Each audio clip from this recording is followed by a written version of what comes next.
Hey everyone, welcome to our next video. So let me go ahead and go to our notes. Our next video is 2.1, so we're starting chapter 2, and it's the unit circle and graphing. Now 2.2 is also on, well, really all of chapter 2 is graphing. 2.2 goes a little bit more in depth, but we are going to start it in this section. Now, before we really get into it, I did want to show you the unit circle again. So I showed it last time, but this is what we mean by the unit circle. And so something to know is that each and every one of these points is a cosine comma sine point. So if I look here at 30 degrees, let's see. I wonder if I can paste it into the notes. That way I can like write on it. We'll see if this works. I have no idea.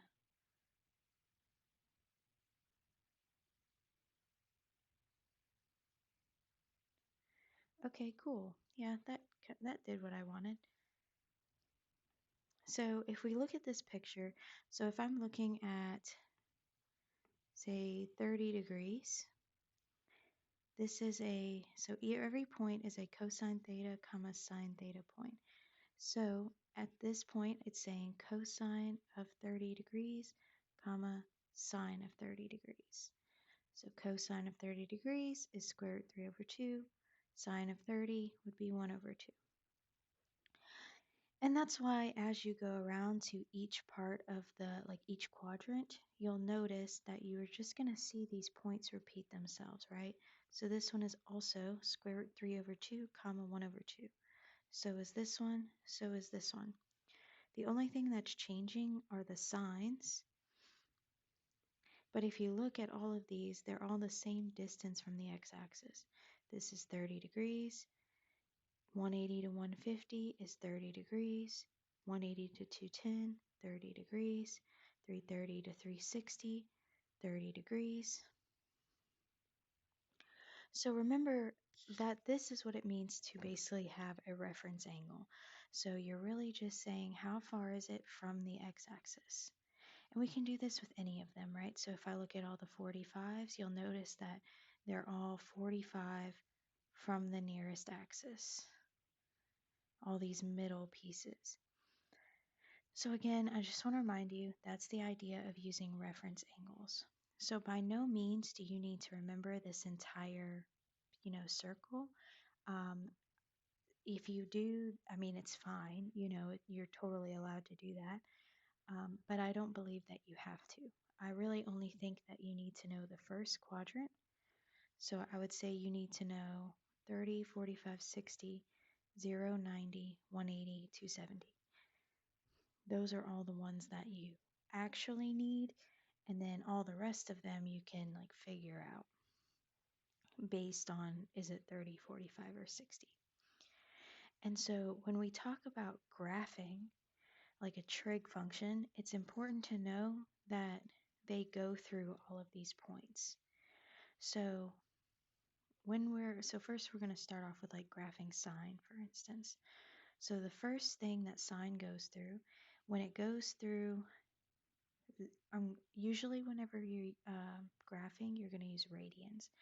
So if we start at 0, we see that sine is 0. A lot of times we're just going to use the quadrantal angles for graphing. So if I look at pi over 2, sine goes through 1. If I look at pi, it goes back to 0.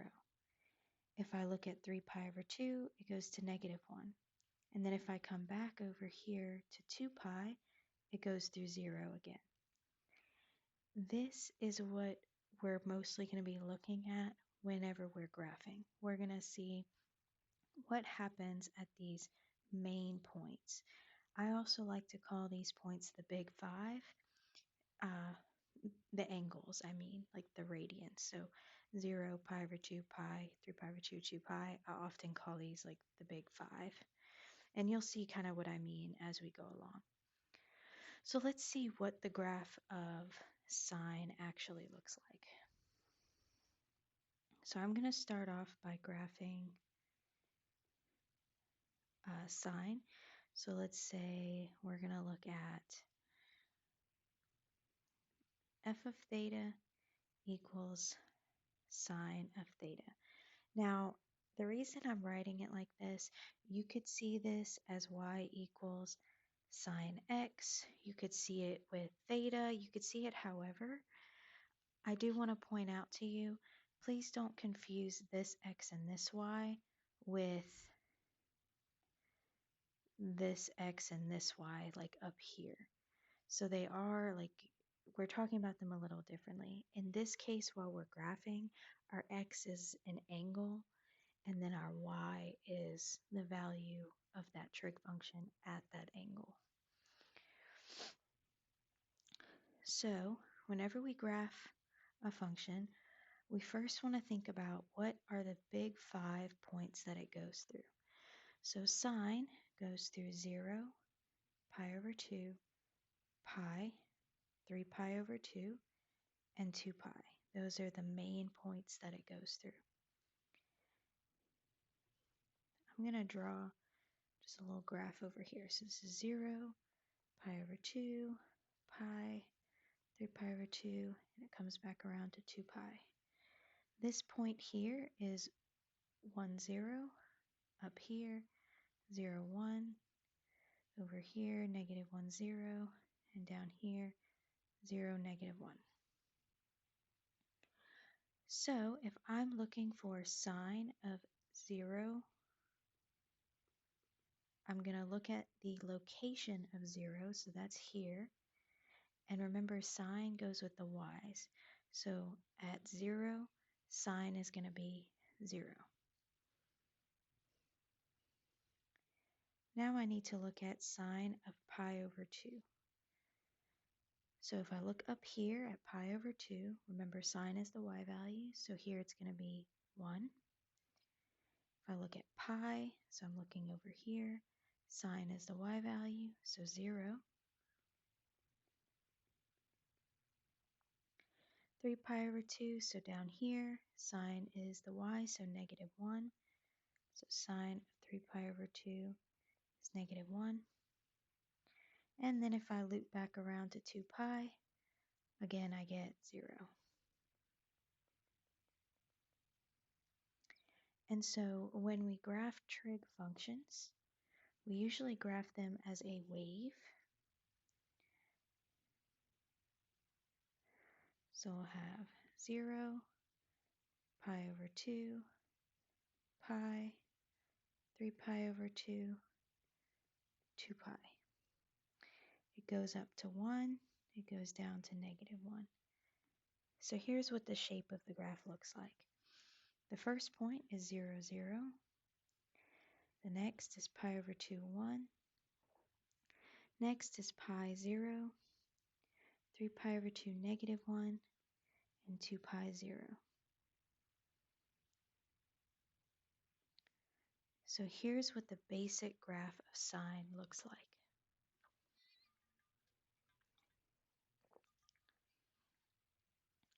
Now my hope is actually that you already at least knew that sine and cosine are waves.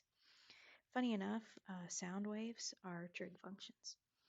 So like music and stuff like that, they're really just trigonometry.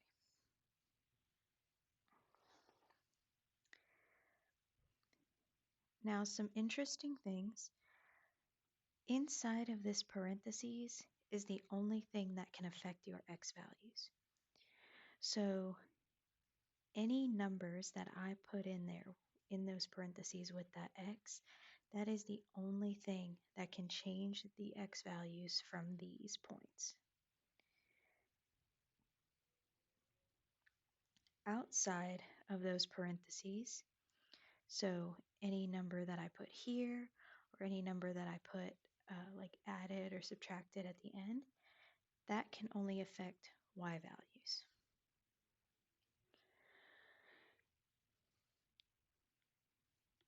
On my math lab, a lot of what they'll say is like they'll add in numbers right to the sine function, and they'll ask you how each point is transformed. So that's something that we'll look at in a second. I also want to show you that that a sine function is what we call periodical, meaning that it's going to repeat itself. So I want to show you a cool website. I don't know if you've heard of it before, but it's called Desmos. And it's a graphing calculator, and I've always liked it. But you can type in whatever you want. So let's say we want to look at sine of x. Oh, I forgot my equal sign. There we go. So you see how this wave just goes on and on and on forever and ever? So that's what we mean by it being cyclical or periodical. And I want to show you as well, like what I was talking about. So we're going to see some different things that we can have like in these parentheses. Let's say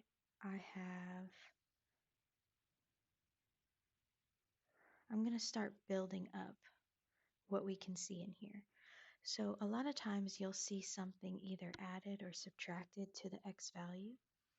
What that will do is it'll shift your graph either left or right. It depends. Something you'll notice here, if I make c negative, it's going to move to the left. Now be careful. Because it already has a minus in the formula, if you see a negative c, you're actually going to see a plus, where it's going to say like x plus a number. I'll show you what I mean.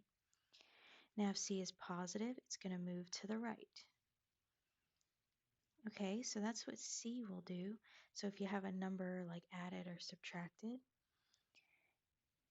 Now in 2.2, we'll talk about what if there's a b value here. So b actually changes what we call the period. I'll show you in a minute.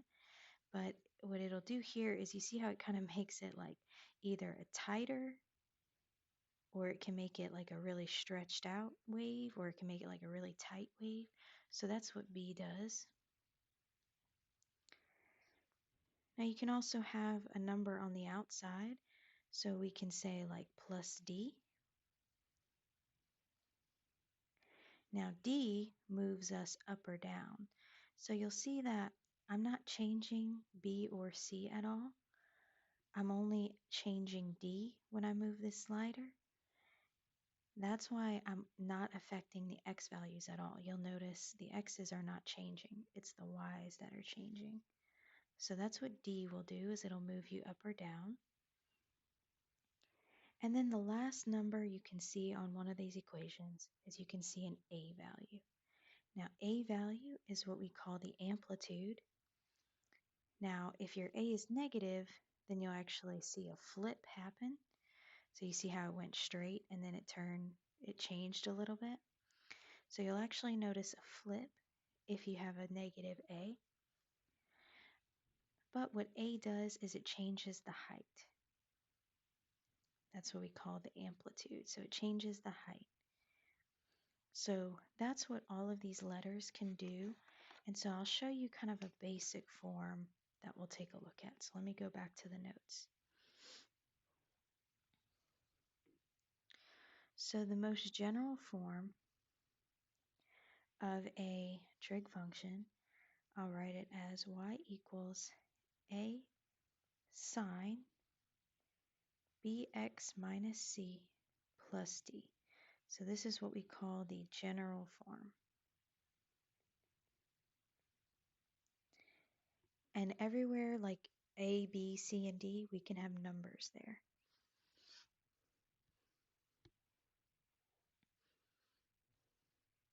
And so there's a few like kind of keywords and stuff like that that I'm going to show you.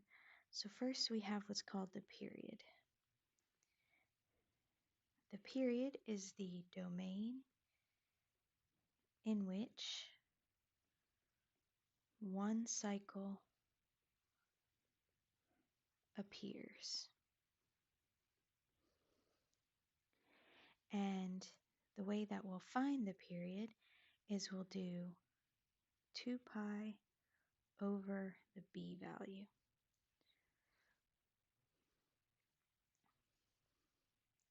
So the original sine graph that we graphed a little earlier, that goes from 0 to 2 pi. So if you notice, this is 0, this is 2 pi, and so you see how we started to see it repeat itself. So if I go over this 2 pi, I'm going to start to see it make the exact same shape. So from 0 to 2 pi is where we saw one full cycle. Because if you go past the 0 or past the 2 pi, you're just going to see some repeating happen. Now, if we had had a b value, which in our problem we didn't have a number in the b spot, technically we did, it was just 1, so it didn't do anything. But if you have a b, you could see the period change. And of course, I'll show you that. We actually won't work with b until 2.2. Next, we have the amplitude. And to explain what the amplitude is, it is the distance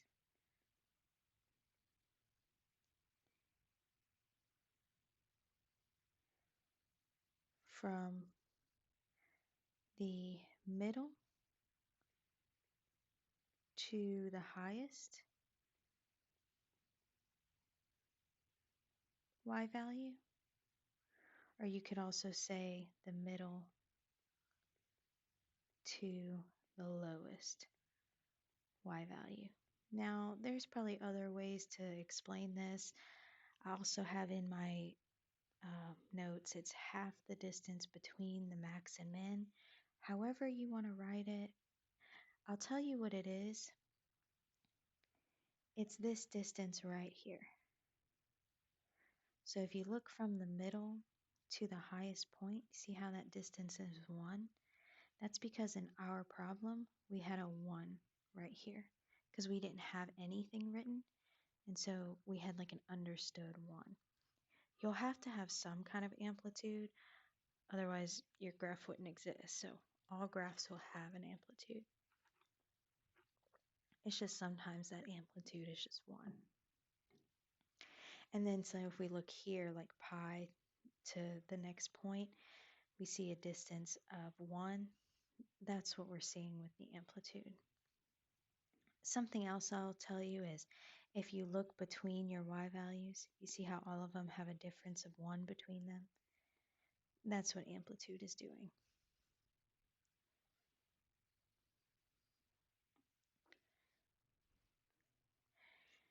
Next up, we have what's called our phase shift. Oh, sorry, I meant to give you the, like how to find amplitude. Amplitude is absolute value of A. So absolute value of your A, so that's this part right here, that's the amplitude.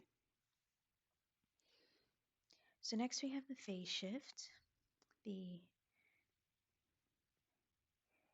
phase shift is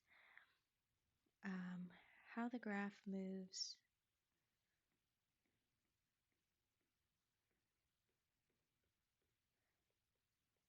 left or right. And phase shift is C over B. C over B. So if you have a negative C over B, you're going to move to the left. If you have a positive C over B, you're going to move to the right.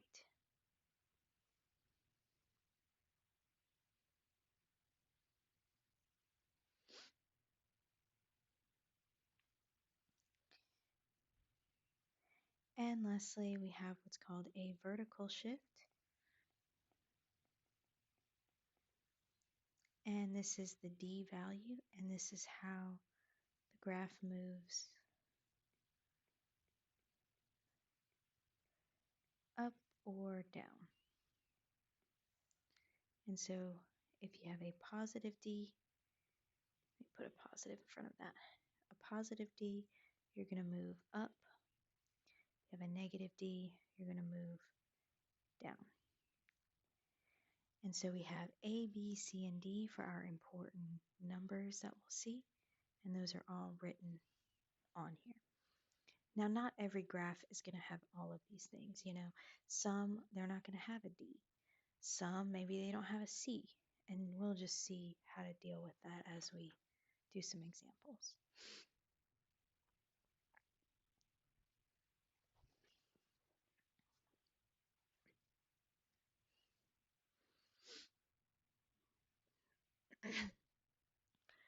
So first, let's do a sine example.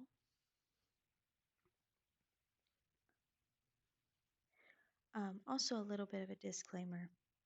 The way that I'm about to find our points is it's what I like to do. There are so many ways to teach graphing trig functions. I've had students in the past, where they can just kind of look at the transformations and graph it, and that's it. I've had some who need a lot more steps than that. So what I'm going to show you to do is something that I think makes it pretty streamlined, but this may be different if you've maybe had a previous trig teacher or even from stuff you might see online. But just to be clear, there really are multiple ways to find these points, and whatever works for you is what you should do. So let's see our example. I'm just going to say graph one cycle of the following.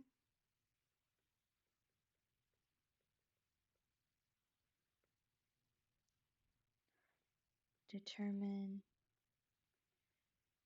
the period, any transformations,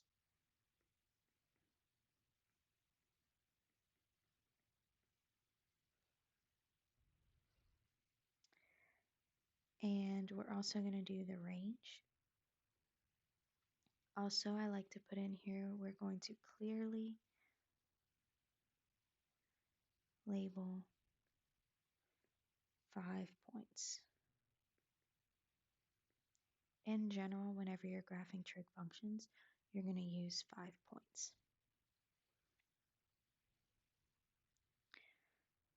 So the first one let's look at is y equals, let's do sine x minus pi over 2. And I'm trying to think if I want to do more than this. Maybe let's do like a plus 1.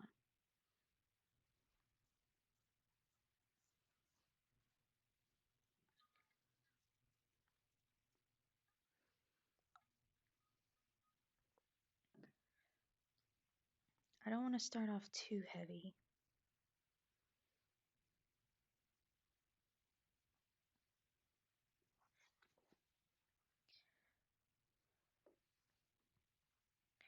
So first I'm going to label all the things it asked me to. So first we should do the period. Reminder, the period is 2 pi over b. Now in this case, we can label what we see. So my a value, that's this in the front here. If I don't see anything, then it's 1. If it's like multiplication. My b value is in front of that x. Again, I don't see anything there, so it would be 1. Now c and d can both be 0. A and B have to either be 1 or like something else. They can't be 0. C is going to be pi over 2, and then my D is 1. Now remember, here's what the original looks like. A sine bx minus c plus d. So you see how these minuses are matching up? That's why my c is just a positive pi over 2. It would not be a negative.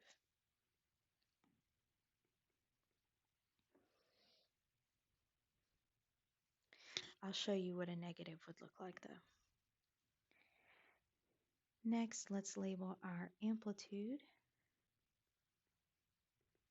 So my amplitude here was 1. Oh, sorry, I forgot to do the period. So it's 2 pi over 1, so that's going to be just 2 pi. My amplitude is 1. My phase shift is C over B. So in this case, that's pi over 2 over 1, so just pi over 2. And my vertical shift is just going to be D. So in this case, that's going to be 1. And it is up, like it's positive. So this is going to be up. This is going to be to the right.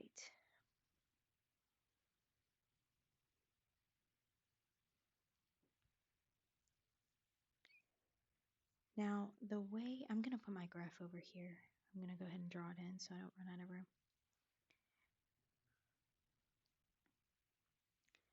The first thing that I'm going to find is my x values. I'm going to do those in green. So my x values, I'm going to do first. Now again, just kind of a disclaimer, the method that I like to use for finding my x values is something that I don't want to say I made it up, but it kind of felt like I did. I'm sure someone has done it before me, but I didn't see them do it.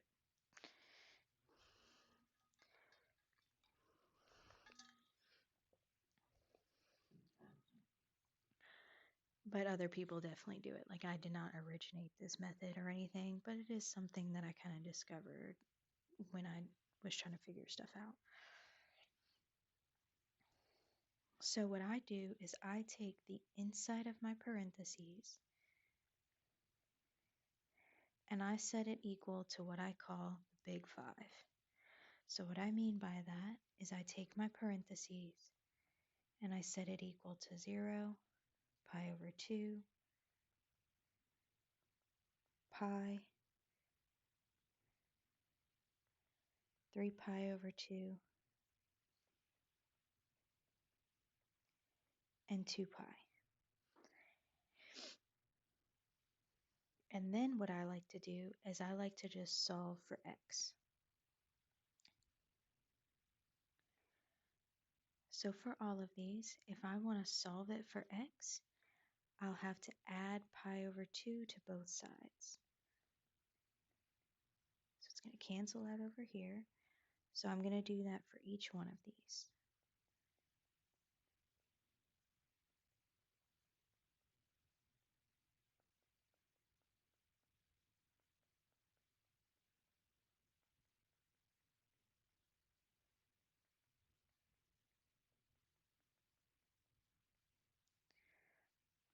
What this will give me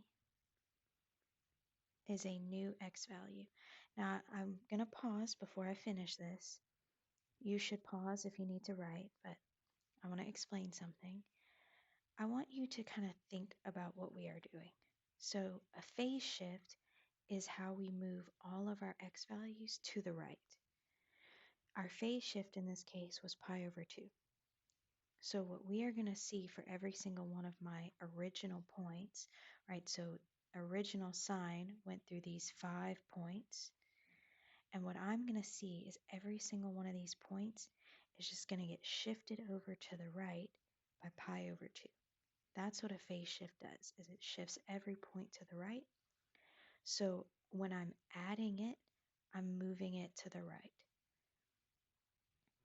I just do it a little bit more of a like processy way, I guess, because I think that just thinking about it, I would get lost. So I'm going to add these. So 0 plus pi over 2, I get pi over 2. Something you'll notice about this process, your first x value should always match your phase shift. Next, I get x equals 2 pi over 2, so that simplifies to pi.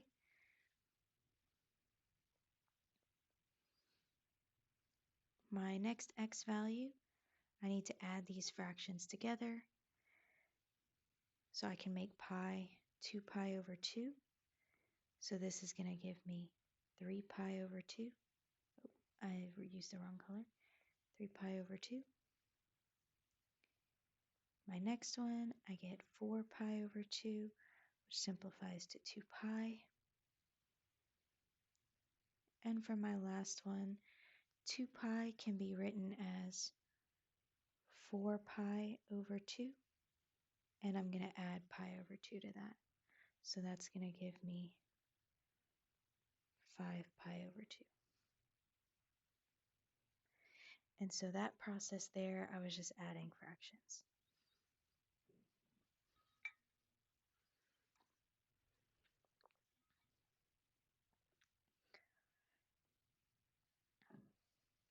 Now what we'll see is I'll go plot all of these on my graph.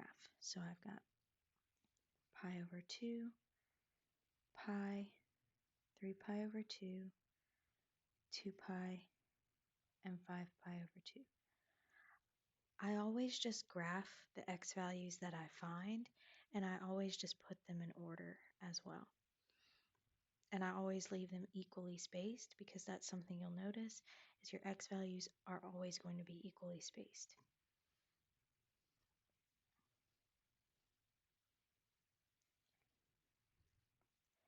Now I'll go through finding my y values.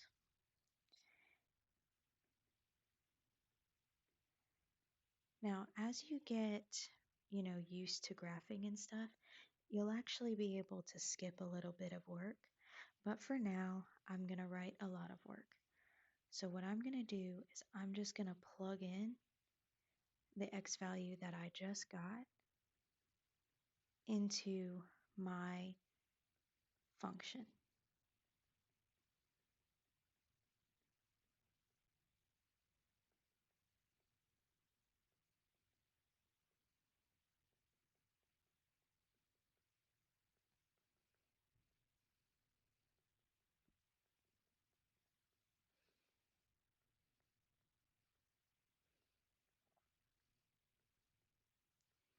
So again, what did I just do?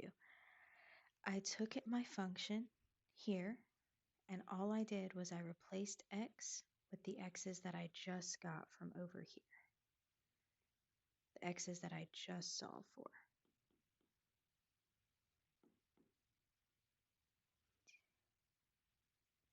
Pause to write, but now I'm going to simplify. So here I'm going to get sine 0 plus 1.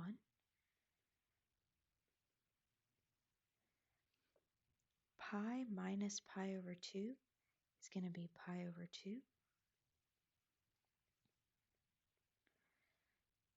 3 pi over 2 minus pi over 2 is 2 pi over 2, which is going to simplify to pi.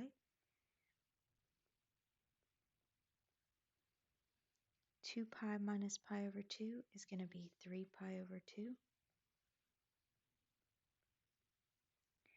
And the last one, 5 pi over 2 minus pi over 2 would be 4 pi over 2, which would be 2 pi.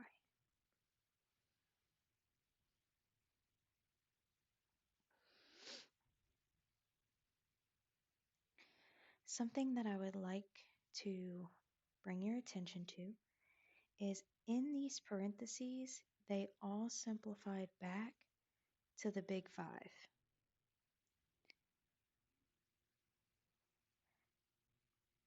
That will always happen. If you plug each of your x values in, you basically do this method, you will always see them simplify back to the big 5. 0, pi over 2 pi, 3 pi over 2, 2 pi. So what you'll see me do a lot of times is I actually will skip this step and I'll just jump straight to this step. Sorry, that kind of got cut off. So I often skip the step of actually plugging in my x values because I know what they're going to end up equaling. But I know that because I've done this method enough times, If you are not comfortable, you can always show more work and just actually plug in your x's. Now, if I keep going with this, sine of 0 is 0, and then I have plus 1. Sine of pi over 2 is 1. And then I have the plus 1. So right now, maybe I should color code a little bit. Right now what I'm doing is I'm evaluating all of these. And then I just still have my plus 1 on the outside.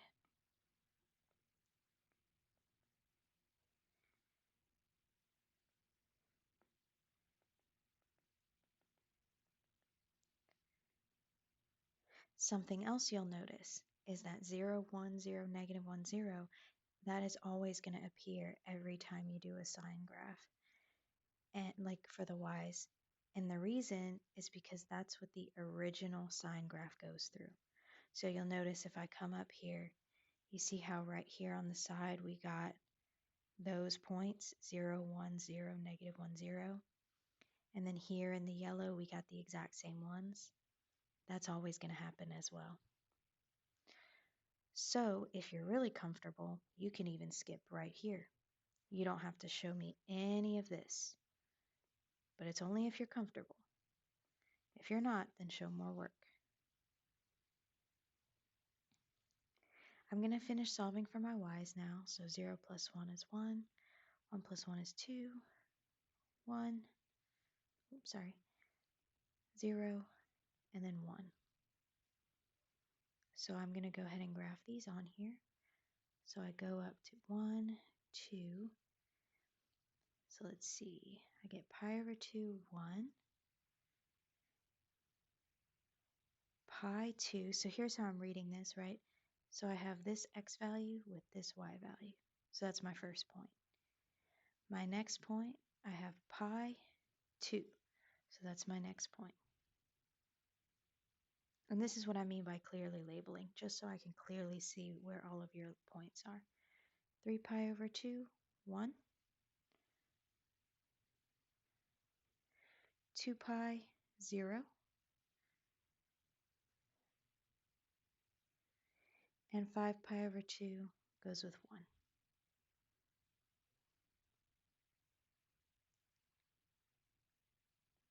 So here's my general shape. And the general shape should never change, right? That should always be the same.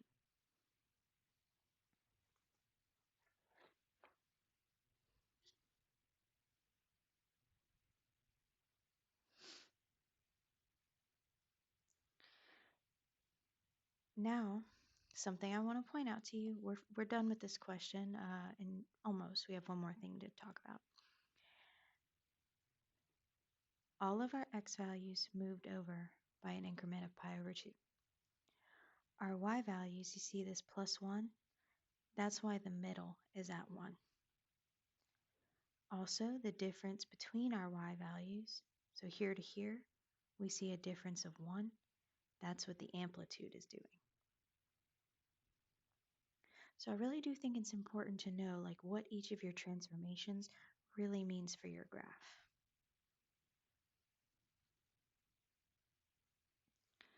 Now the last thing we have to find is the range. So I'll put that right here. The range is just your lowest y value to your highest y value. So in this case, my lowest one is 0, my highest is 2. And that's it. That's all I'm looking for range. So in my math lab, what they're going to ask you is they're going to say, how do each of these points transform?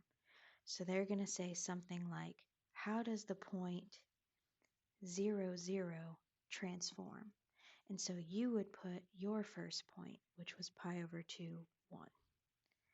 Your next point, the original graph, will go through pi over 2. The original graph is going to go through pi over 2, 1. Well, you would say my new point is pi 2. So that's what it's going to ask for on my math lab. It's basically going to make you write in each one of your points. Now, graphing wise on my math lab, it's terrible. Okay, they basically just make you type in transformations. I really recommend doing all of this on paper like I've just done and then just filling in the spots to my math lab. If you just type it straight into my math lab, I mean, and you don't actually graph it and stuff on paper, you're not going to feel prepared for the test.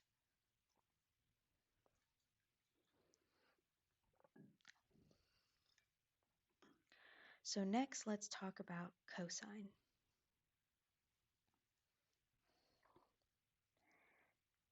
So y equals cosine x. We're going to graph the original graph, and then I'll do one of graphing, like, where it has more stuff in it. Now, I'm going to draw this again for us. So this is 0, pi over 2, pi, 3 pi over 2. And just a reminder, whenever you're graphing, you always use radians. You never use degrees. This is 1, 0, 0, 1, negative 1, 0, 0, negative 1. And so the original cosine graph goes through the same quadrantal points. So 0, pi over 2, pi, 3 pi over 2, 2 pi. But now it goes through the x value, right? So remember, cosine corresponds with the x on our unit circle. So 1, 0, negative 1, 0, and then back to 1.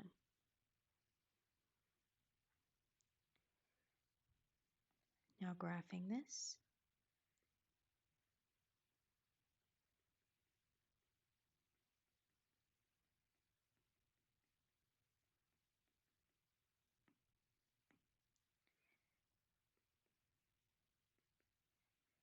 So pi, let's see, 0, 1, pi over 2, 0, pi, negative 1, 3 pi over 2, 0, 2 pi, 1. So here is the graph of cosine. That looks all right. Some things I want to point out for you. Please do not ever go above these top points. Cosine does not, it's a wave, right? It's a repeating wave. So you can't go above like that, because then when are you coming back down? So please make sure you draw cosine correctly. I will take off points if you go, if you go above these points like this, like you draw it kind of like this or something, I do take off points for that. Because it's really important to have it, come back down. Okay, we went all the way to the top. I do not know why that happened. Hold on. Sorry. Let me go back down to where we were. Okay. Of course, I do want to show you it on Desmos again, just because it's just such a neat tool. Now, all the transformation stuff is going to stay the same. So, right, if I type in y equals cosine x. So that's what the original cosine graph looks like. And we can see what different things will do to it. So again, it'll look the exact same general form as sine did. So we will have a b value. We can have a c value. We can have a d value. We can have an a value.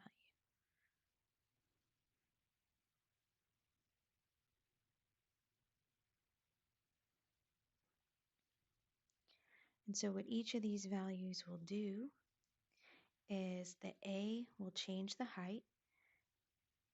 So here, let me set it to where it's like normal. So this would be 1. Like I'm kind of trying to set it to the default so that it looks the same, but it's kind of hard to scroll on these. Let's say if we don't move left or right, we just say 0. Oh my gosh. Can I just type it in? Yeah. Okay, that's better. And then for this one, let me do 0. Okay. Oh, my A changed too. Hold on. Sorry, I'm trying to make this look as nice as possible. So right now I have my original and my one with transformations. I have them on top of each other. So what the A value will do is it'll just change the height. That's all it does. Changes the height. If it's negative, you're seeing a flip. B value will change the width, really. Like it'll change it from either being a really wide or really tight.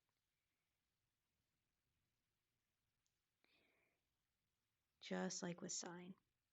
C is going to move us left or right. And then lastly, D is going to move us up or down. So that's all these values do by themselves. It's just together, they can really change a lot on the graph. But the general shape stays the same. Okay, so let's go back to our notes. I hope seeing it like that helps. I think it's really nice. I like it. So let's do another example. And, oh, let me write this for you. So the general shape, with all these letters and stuff, still looks like this. And it's all the same transformations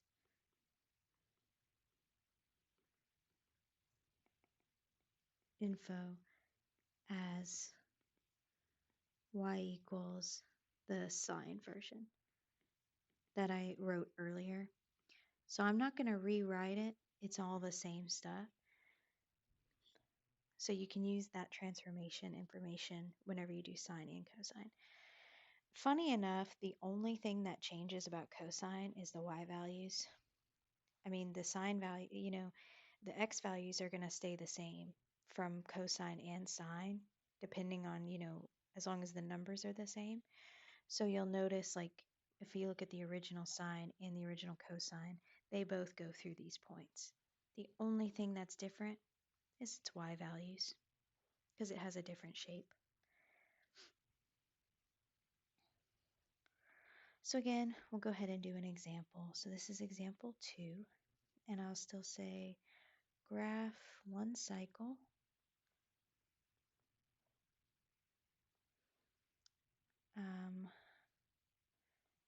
Find any transformations, the period,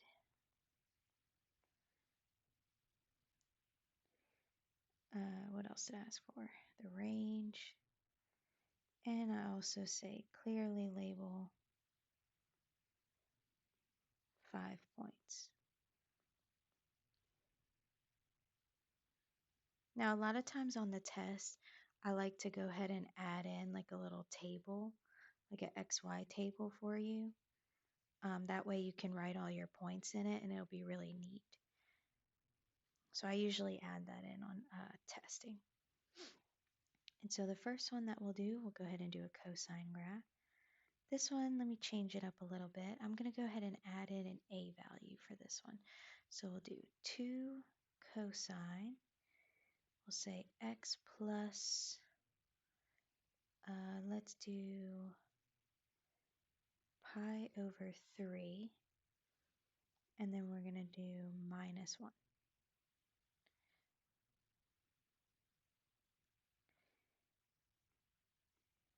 Period is still 2 pi over b. Let me label my points again. So a is 2, b is 1, c is pi over 3. However, you got to be careful here. This is what the original looks like.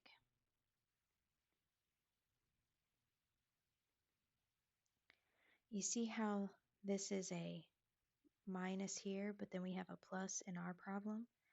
That's because what we're really seeing is minus a negative pi over 3. So when we're seeing like a plus in there, it's because we're being misled. It's actually a minus, but the original minus and the minus from the c are canceling out. So you got to be careful there. This is going to be a negative c value. And then d is a minus 1. So just be careful with that c. The period simplifies to just 2 pi.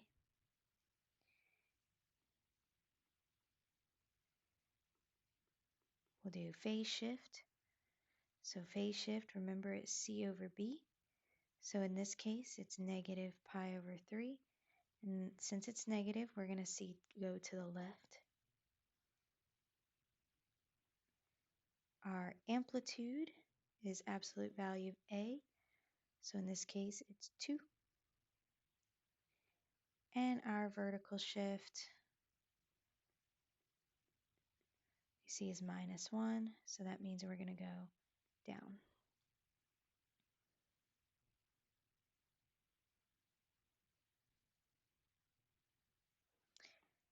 Again, I'm going to do my graph over here.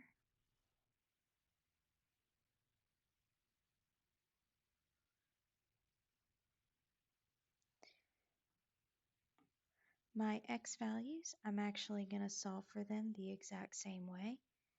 So I always take the inside of my parentheses and I set it equal to the big 5, which is 0, pi over 2, pi, 3 pi over 2, and 2 pi. So every time, that's my first step.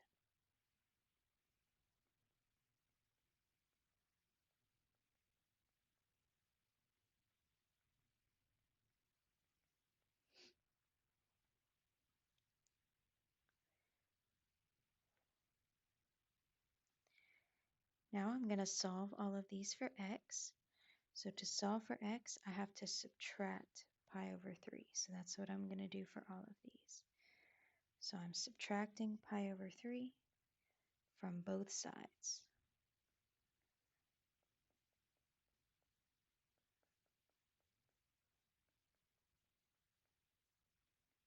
So that's what I'm doing here. I'll write it in real small here, but hopefully you can see it. I'm just subtracting pi over 3 from both sides. Now I simplify for x. So I'm going to get 0 minus pi over 3. That's going to be negative pi over 3. For the next one, maybe I need to show a little bit more work. So let's see. I need these denominators to be the same. I can multiply this one by 3 over 3 and this one by 2 over 2. This would give me 3 pi over 6 minus 2 pi over 6, which simplifies to pi over 6.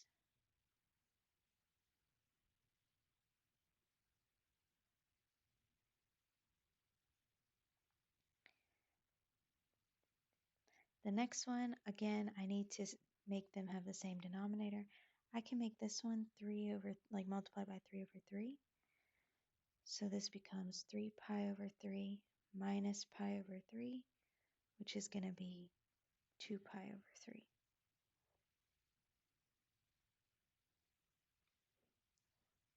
The next one, again, I got to make them the same. I'll do 3 over 3 multiplied by 2 over 2. This gives me 9 pi over 6 minus 2 pi over 6,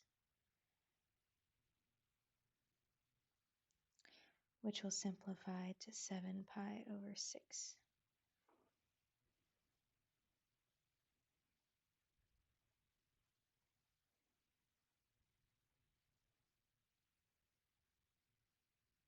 For the last one, again, I got to make them the same.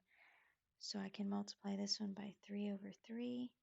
So that's going to give me 6 pi over 3 minus pi over 3. So I get 5 pi over 3.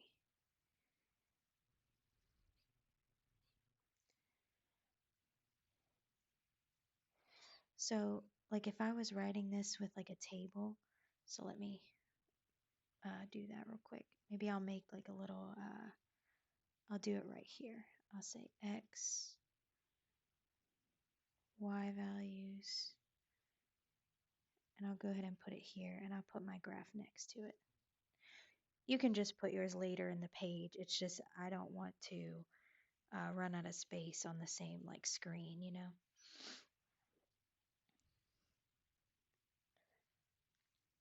So for my x values, I got negative pi over 3, pi over 6, 2 pi over 3, 7 pi over 6, and 5 pi over 3. So those are all my x values. I'd like to show you a little bit of a trick. See how these have different denominators, so it's a little bit hard to notice like the pattern, like make sure they're all the same spacing. If I made them all have a denominator of 6, I want to show you that real quick. So this would be negative 2 pi over 6. This would be 4 pi over 6. This one would be 10 pi over 6. What I'm doing here is I'm multiplying them all by 2 over 2. Now I'm not actually going to plot this. I'm just showing you a way to make sure you're like good. Do you see how from this one to this one, it's a difference of 3 pi over 6? And then from here, oh, sorry. And then from pi over 6 to 4 pi over 6, it's a difference of 3 pi over 6. And then between these two, it's a difference of 3 pi over 6. You should always see that happen. Like they should always be equally spaced. If they are not equally spaced, then something has definitely gone wrong with one of those values, or maybe even multiple. So just something to watch out for. Now I'm going to go ahead and plot these on my graph. So I got negative pi over 3, pi over 6, and I'm just trying to equally space them apart. If it's a little bit off with the spacing, that's not really a big deal to me. As long as they're all on there, we should be good.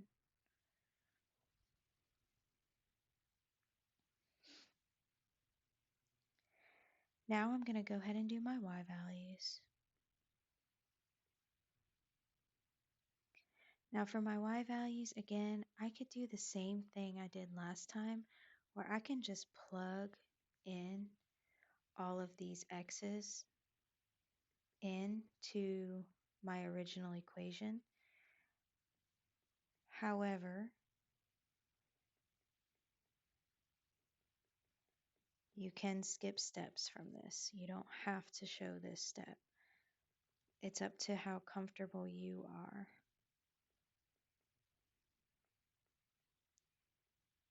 I'm going to show it at least for the sake of the notes, you know, but it's up to you. If you're ever in doubt, just show more work. That's kind of the consensus. So all I did here was I took my original problem up here and I plugged in each of these x values that I got. If I simplify, I'm going to get 2 cosine, and these are going to simplify back to the big 5.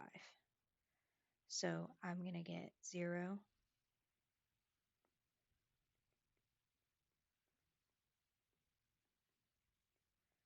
let me go ahead and write this real quick. All I'm doing in this step is simplifying inside the parentheses. So that's why I'm trying to color code like what I'm actually doing in this step. Here, it's going to simplify to pi over 2. Here, pi. This one, 3 pi over 2. This one, 2 pi. Now, if that doesn't happen, if it doesn't simplify like that, then something is wrong. So definitely check yourself. If you're confident, you can just kind of go straight to this step and not show this part.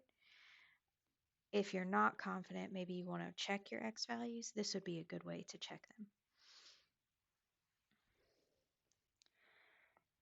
Now I'm going to simplify further. So now I'm going to actually find what cosine of all of these angles are. So that's why I'm leaving the rest in blue, and I'm going to actually simplify these parts here. Now cosine of 0 is 1, cosine of pi over 2 is 0, cosine pi is -1, cosine 3 pi over 2 is 0, and cosine 2 pi is 1. Now, pause, but if you are wondering where I got those from, if you're wondering where I just got that, I get them from here. Also, you'll notice here they showed up. Those are the original points that cosine goes through. So you'll always see them in your process of finding your y values. So if you're pretty confident, you can move straight to step 2 here. If you're really confident, you can move straight to step 3. So again, the level of work you show is just about how confident do you feel in what you've done. If you're not feeling that great about it, then I'd probably say you might want to show more work so that maybe you can get more partial credit. I'm going to finish solving these y's. So I'm just going to simplify. 2 times 1 is 2, minus 1 is 1. 2 times 0 is 0, minus 1 is -1. 2 times -1 is -2, minus 1 will be -3. 2 times 0 is 0, minus 1, -1. 2 times 1 is 2, minus 1, 1. And so here's my y values that I get corresponding to these x's. I just put them in my table so they're nice and neat. And I'm going to plot them on my graph. So I go up to 1, I go down all the way to -3. So I'm going to go ahead and plot these points. I'm going to use a different color actually. So here, next one is pi over 6, and that one's at -1. Next one, 2 pi over 3, that one's at -3. 7 pi over 6 is -1. And 5 pi over 3 is 1. So my graph looks like this. Please make sure you do not go above those top points. Make sure you're coming back down when you get to them.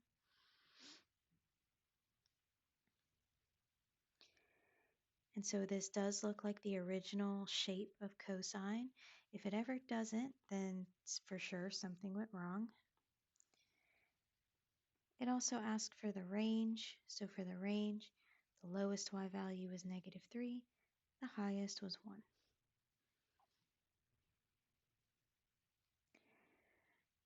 Now, of course, I think it's important to kind of check some things that we've done. Okay, so I want to point out some things to you that we should see happen. 1, my phase shift should have been my first point. Yes, that happened. Okay, that's good. Next, I should see the middle of my graph match up with the vertical shift. My vertical shift was -1. Okay, the middle is through -1. Makes sense. That checks out. My amplitude is 2, so I should see the spacing between my y's be 2. 1 to -1 is 2. -1 to -3 is 2. Great. So that is making sense. And then one more thing, the period. If you check between your first x value and your last x value, they should have a difference of the period. So if I check, I do 5 pi over 3 minus negative pi over 3. I get 6 pi over 3, which is 2 pi, so that should match the period. If it doesn't, if any of these things don't match up, then something definitely went wrong at some point. Some mistakes can be bigger than others, so it's hard to say. But this is the idea. Now, I don't have time in this video because I have to go from when I started filming, but in my next video, I may just do like at least for chapter 2, I may just make a video about like extra graphing problems in general. Maybe I can show like another method of graphing. Maybe if this one is not um, something that you're connecting well with, I would like to maybe make another video of like, here's another way of doing it. Also, here's some more examples just in general, that you can work through, and of me doing some more of these. 2.2 also has more examples, so we're definitely not done with examples of graphing. So if you're like, I need more, I will definitely be doing more. But this is going to be it for the 2.1 video, and I'll post 2.2 after I film that one, and then I'll also make like just an extra graphing video, like here you go, here's some extra ones if you need more examples, something like that is kind of my idea for the course. So yeah, just let me know if you're having any questions or anything like that. Make sure you reach out to me if um, you need maybe an appointment, if maybe you want to work on something like this one-on-one, definitely reach out to me. But I hope you guys have a wonderful day, and I will see you in our next video. Bye-bye.